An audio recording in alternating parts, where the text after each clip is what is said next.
And for those of you who are single, this charge that Isaac gave to Jacob applies to you, that you may only marry a fellow believer in Jesus Christ. Hear the word of God. Hear this preacher say the word of God, that you may only marry in the Lord. 1 Corinthians 7, verse 39. You need to marry someone who causes you to love the Lord more. You need to marry someone who enables you to serve the Lord more. You need to marry someone who makes you want to follow Christ and obey His word even more. And for those of you who are married who have been given such a spouse, you have been greatly blessed by God. Proverbs 31, verse 10, an excellent wife, who can find one? Her worth is far greater than precious stones. The heart of her husband trusts in her, for she does him good and not evil all the days of her life.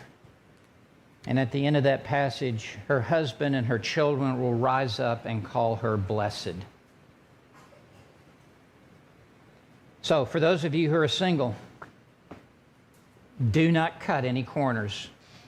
You wait patiently for God's sovereign providence to work. Come to verse 5.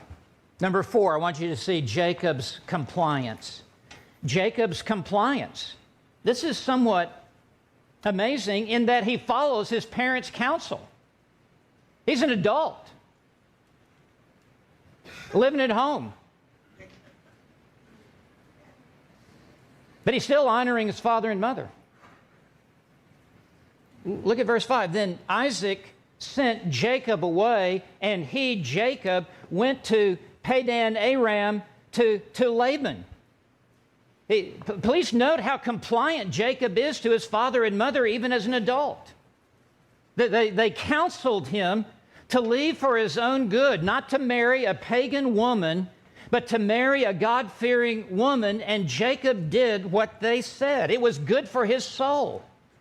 It doesn't mean that parents are always inerrant and infallible, and wisdom and discernment does need to be used to measure the words of a parent even when you're an adult. But they know you better than anyone else knows you. And if they know the Lord, you need to take to heart their counsel.